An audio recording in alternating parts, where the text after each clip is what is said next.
프랑스의 목회자인 프랑스와 페넬롱은 프랑스 궁전에서 예배를 인도하는 목회자였습니다. 주일마다 귀족들이 예배당 가득히 모였습니다. 그러나 페넬롱은 예배를 드리러 오는 사람들이 하나님께 진정으로 예배를 드리러 오기보다는 루이 14세에게 아부하기 위해서 오는 사람들 같았습니다.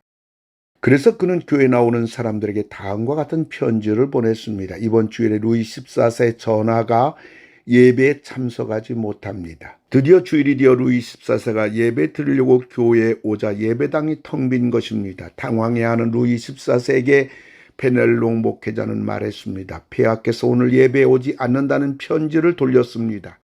지금 이 자리에 나오지 않은 사람들은 하나님께 예배가 아닌 폐하께 아부하러 나온 사람들임을 기억해 주시기를 바랍니다. 하나님께 예배를 들어 나왔다고 하지만 실상 그들에게 하나님은 껍데기요 황제가 알맹이였던 것입니다.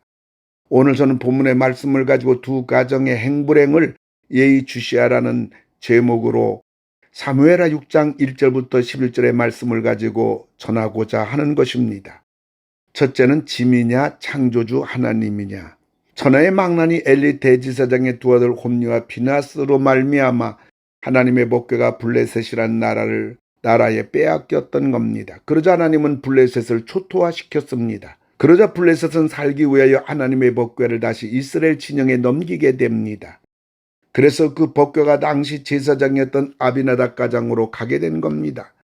그래서 아비나답은 하나님의 복궤를 하루 이틀이 아니라 장작 20년을 모시게 된 것입니다. 그런데 결과는 무엇입니까? 역대상 13장 11절 보면 여호와께서 우사의 몸을 찢으셨으므로 라고 하였습니다. 아비나답은 아들 우사가 하나님에 의하여 자기가 보는 앞에서 온몸이 갈기갈기 찢겨 죽는 모습을 보아야 했습니다. 도대체 왜 이런 일이 일어났단 말인가요? 그것은 한마디로 하나님이 아비나답과 가정 식구들에게는 짐이었던 것입니다. 우리로 보면 내가 어떻게 하다가 예수를 믿게 되었나, 예수를 안 믿었더라면 좋았을 텐데, 내가 어떻게 하다가 교회를 다니게 되었는가, 차라리 신앙생활 안 했더라면 나 하고 싶은 대로 살았을 텐데, 직분으로 본다면 내가 왜 장로가 되었고 안수집사가 되었고 권사가 되어 이 고생인가, 차라리 평신도였더라면 좋았을 것을. 한마디로 하나님이 짐이었던 것입니다. 신앙생활이 고달픔이었던 것입니다. 직분이 괴로운 것이었던 것입니다. 현대판 아비나답의 후예들입니다. 이것 때문에 지금까지 하나님의 은혜로 살아왔는데 말입니다. 우사가 찢겨 죽는 참사 앞에서 복궤는 그 당시 가장 가난하고 별 볼 일 없는 제사장이었던 오벳에돔 집안으로 밀려 들어가게 된 겁니다. 그런데 오벳에돔과 식구들은 하나님이 두려운 것입니다. 자기 식구들도 잘못했다가는 죽는다는 것을 알게 된 겁니다. 사느냐 죽느냐 흥하냐 망하느냐 행복이냐 불행이냐가 하나님의 손에 있다는 것을 알게 된 것입니다. 오벳에돔 집에서는 하나님이 전부였던 것입니다. 온 가족이 하나님 중심으로 바뀐 겁니다. 하나님을 모신 것이 우리 가정의 감사요 은혜요 축복이었던 것입니다. 이러기를 3개월이 되자 하나님이 오벳에돔 가정에 얼마나 많은 복을 주셨던지 다윗 왕이 시기할 정도로 달려왔던 것입니다. 하나님이 짐이냐 아니면 창조주 하나님이냐, 여기에 인생의 행불행이 결정이 되는 것입니다. 두 번째로는 20년이냐 3개월이냐. 아비나답은 복궤를 모신 지 20년입니다. 오벳에돔에게는 3개월입니다. 20년 믿었는데 사랑하는 아들이 갈기 찢겨 죽는 것을 목도해야만 했던 아비나답. 그러나 3개월 믿었는데 다윗이 시기할 정도로 복받은 오벳에돔. 이걸 보면 신앙 연조가 얼마나 되느냐, 교회를 다닌 지 얼마나 되었느냐가 아니란 말입니다. 하나님을 어떻게 믿었느냐, 신앙생활을 제대로 했느냐, 얼마나 신앙의 깊이가 있느냐, 얼마나 인격적으로 하나님 앞에 성숙했느냐를 묻는 것입니다. 사랑하는 극동방송 애청자 여러분, 어느 공간에 물이 찰 때 물이 차면서 마치 공기가 빠져나가지 못해 생긴 공간을 에어포켓이라고 합니다. 생명의 공간이라고 부르는 것입니다. 온 세상이 물바다가 되어도 이곳만이 숨을 쉴 수가 있고 생존할 수가 있는 곳입니다. 하나님만 이 험난한 세상에서 우리들이 생존할 수 있는 유일한 에어포켓, 생명의 공간이 되시는 것입니다. 20년이란 긴 세월 동안 복궤를 모신 아비나답과 가정을 보면 하나님과 말 한마디가 없습니다. 아비나답에게는 아무런 일도 일어나지 않았습니다. 하나님을 찾은 적이 없기 때문입니다. 하나님을 예배한 적이 없기 때문입니다. 하나님께 제대로 기도한 적이 없기 때문입니다. 그러나 오베데돔의 3개월의 신앙은 오베데돔 가정에 쌓을 곳이 없도록 복을 받은 것입니다. 신앙은 얼마나 믿었느냐가 아닙니다. 신앙은 지난날 과거의 신앙이 아닙니다. 신앙은 오늘입니다. 20년 믿었느냐, 3개월 믿었느냐. 세 번째로 외형이냐, 말씀이냐. 오늘 다윗이 법궤를 옮기는 것을 보면 너무 화려합니다. 법궤를 옮기는데 무슨 3만 명이 필요하단 말입니까? 휘황찬란하게 꾸민 세수로의 법궤를 실은 겁니다.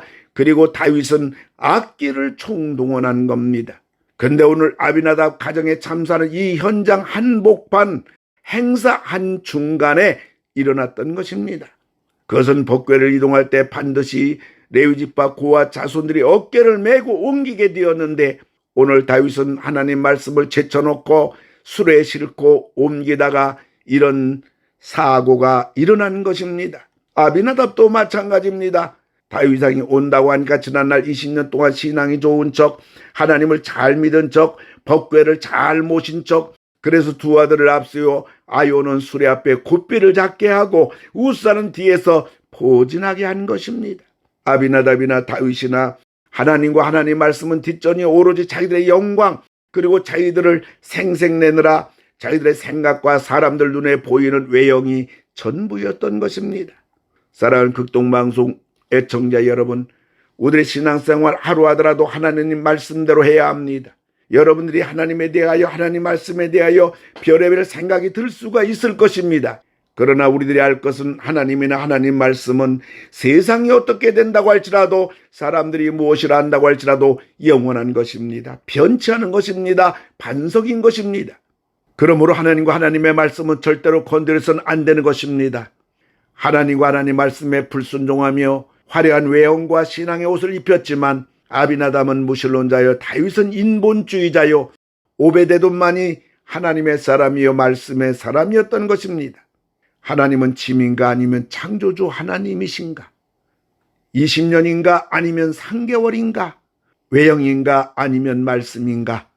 원하기는 오베데돔의 신앙으로 다윗 왕조차 시기할 만한 하나님의 사랑과 하나님의 축복, 그리고 전부 왕국으로 진출한 오베데돔의 자녀들의 형통과 축복이 여러분과 여러분들의 가문이 되기를 예수님의 이름으로 축원을 드립니다. 하나님 아버지, 저희들이 아비나답처럼 하나님을 믿는 것이 짐으로 여기지는 않았는지, 신앙 연조와 과거 신앙에 매여 세월을 보내지는 않았는지, 외식과 외형과 나를 드러내기 위한 신앙인은 아니었는지 뒤돌아봅니다. 원하기는 오베데돔처럼 창조주 하나님을 경외하는 신앙인이 되게 하시고 하루를 믿더라도 살아있는 신앙인으로 믿게 하시고 말씀대로 믿고 사는 우리들이 되게 하여 주시옵소서. 예수님의 이름으로 기도를 드리옵나이다. 아멘.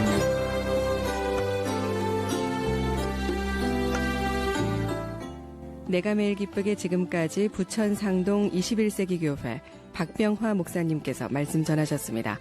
오늘 말씀 들으시고 신앙생활에 도움받기 원하시는 분은 지역번호 032-245-1004 245국의 1004번 부천 상동 21세기 교회로 전화하시기 바랍니다.